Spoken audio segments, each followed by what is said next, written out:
What's up, everybody? Justin here, After Hours Autosports, coming at you with another episode of In the Shop. It is Friday morning. No parts showed up today, so all we can really do is basically try to find stuff to fix. I know of a couple things right off the bat. The rear firewall is fatiguing.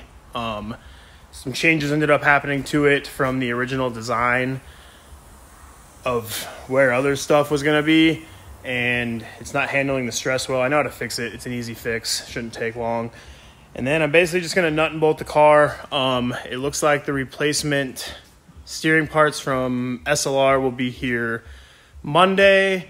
I'm not sure when the Holly stuff is showing up. Hopefully also Monday, because I really need to get that on and get the car over to Missile Works as soon as possible.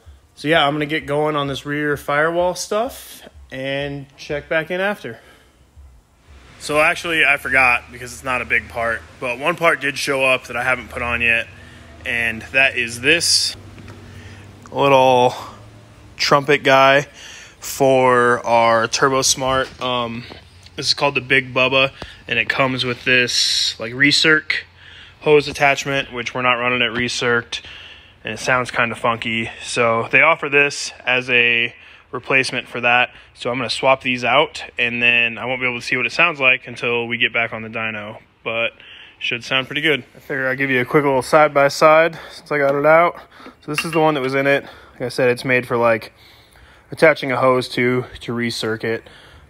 This is what we're going with now, and it's quite a noticeable difference. I'm not really sure the effect it'll have on sound, but we'll see. Alright, so quick and easy, got that installed. Noticeably bigger. Yeah, easy peasy. So let me walk around and show you what we've got going on back here. I've got it kind of ripped apart already because I started on it the other night, but I think I might go further than I was planning on originally. But basically, let me flip this again.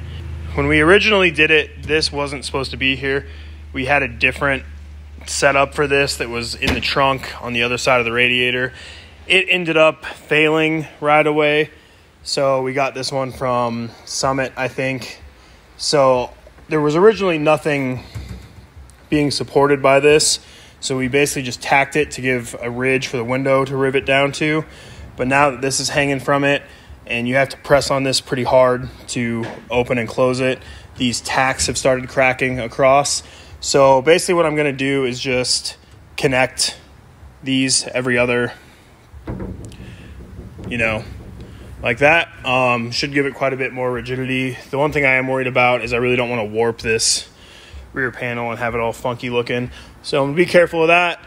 Give them some time to cool, get the rest of these rivets out, pull this Lexan, not glass, and go from there.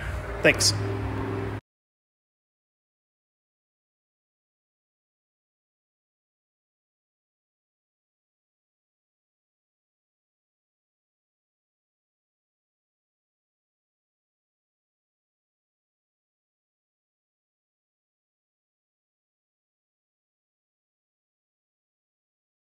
So we got that done.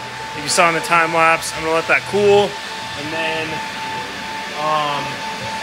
clean it up a little, get the window back in, mark that off the list. But while we were doing that, Bob showed up with the trailer with a little gift from Facebook Marketplace in there, which I haven't actually seen in person yet, or even really good pictures of. But my buddy Will Reuter found it and sent it to me and knew we've been kind of looking for one. So you're going to get to see this at the same time I am.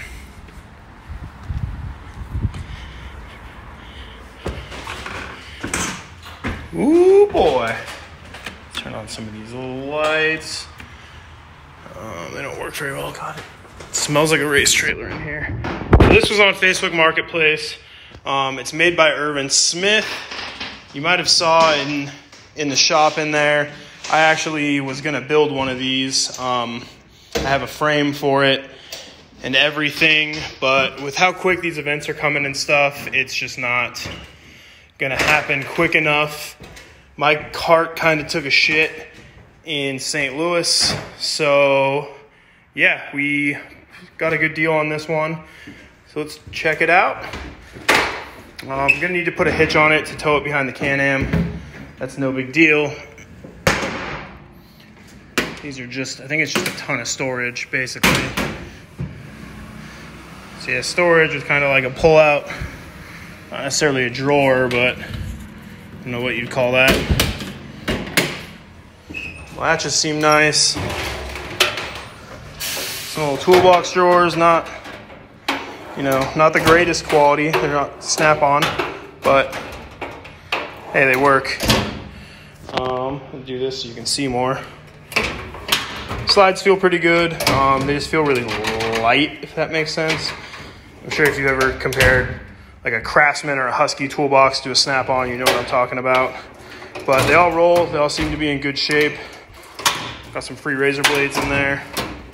I'm glad. I was worried that these were going to be too shallow, but it looks like I'll be able to have one at least good socket drawer.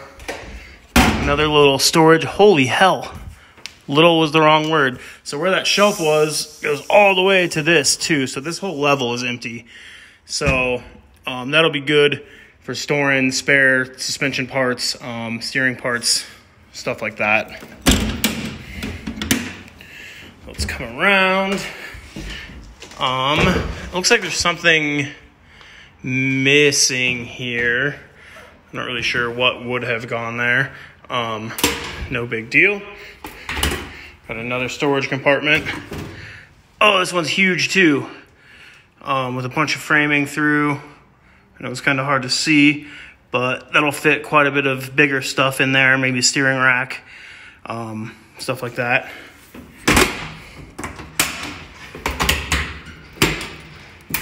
And we got another big, oh, is this the whole underside? Yeah, that's massive too for, you know, jack stands, floor jacks. There's a ton of stuff we have to move back and forth to the pits multiple times an event.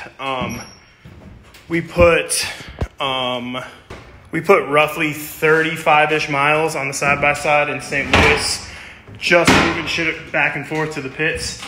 So the more we can get in one trip, the better.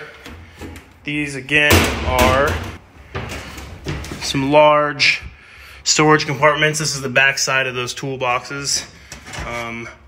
Not sure what these are for, but they're in here. So there's a bunch more storage in here. Of course, that's just black for you guys. No, I gotta open this. Boop, boop. A bunch more storage for stuff. I'm really digging this. This is a shitload of room. We'll shut this. Boop, boop. And then it looks like there's a couple more down here that just open into that same area, and they've got another one of these big metal slide outs under here. It's a really heavy duty 4-lug wheels, full like actual steering system and stuff. This one does not have a brake, but it's okay because we're towing it. Shouldn't be a big deal. And then we might need to come up with some way to put tires, you know. We might just be able to lay them on top, actually, looking at this now. So yeah, stoked to get that out, get it cleaned up. We were talking about maybe getting a wrap on it if Reagan and the impacted boys want a terrible project. So yeah. All right, so today hasn't been the most productive day ever, but we got a start unwiring the back of those batteries. One of these, I don't know where it went, but basically we had these brass battery terminals on there. I don't even know if they're brass, but it's kind of hard to see. I noticed this one is cracking. I don't think it's going to focus on it. Right there by the bolt. And then when I went to tighten the ground one, it full on cracked as well. So we need to go get another pair like the ones we got on this one. Problem solved, easy fix. Just gonna have to pick those up in the morning on the way into the shop. So kept me from finishing it tonight. We still got to secure all this and stuff, but got it mostly ran. It's working. The car has power, so easy going. So in true shop fashion, I showed you that cart we got we immediately started modifying it. So Bob has been out there working on that for a little bit. It took a couple trips to Trailer Source, but I'll show you what we got going on here. Let me flip the... So basically what he's doing is we're just adding these to tie stuff down on top. We did the math. We could theoretically at most fit, oh God, that diamond plate's bright, 12 mounted wheels and tires. We only have 6 plus a pair of fronts, so 8. But these will just give us a spot if we want to, you know, put wheels and tires up here, put jacks up here, put fuel jugs up here, canopies, chairs, whatever the hell we decide we want to take to the hot pit, we'll be able to strap down on top. Yeah, coolers to throw at Josh. So we're putting 4 there, and then there's going to be some more here and here. We're going to copy Dan's idea, put a fire extinguisher there. So yeah, and then we also picked up this hitch receiver. It's going to mount on here. That way we can, I don't have the receiver on here right now, but basically this will tow behind the Can-Am, and we'll be good to go for the next FD round. All right, so I got the back window in. The car is up now, and frankly, I'm too lazy to drop it because I'm about to leave. Got to put the side-by-side in and the cart and all that stuff. But yeah, we got the whole rear window, rear firewall stuff done. The battery stuff is 90% done. Still waiting on parts for the steering, still waiting on parts for the manifold. Catch can is done. So really all we've got to do, because I don't think there's anything showing up tomorrow with it being Saturday, is nut and bolt the car tomorrow and then finish this battery cable stuff, and then we are pretty much stuck on making it any forward progress. So we'll probably stick with the cart tomorrow, figure all that stuff out. And yeah, stuff for the exhaust will be at Missile Works Monday, I believe. So as soon as possible, we need to get that over there. And then as soon as possible, it needs to leave there and go to IMSPEC to get tuned. So I'm really hoping everything's here Monday so I can just haul ass and bang it out. I really don't want to be stuck waiting on parts till Wednesday or Thursday, because that might screw us. So fingers crossed UPS and FedEx work out. And other than that, I will see you guys tomorrow. Thanks for tuning in.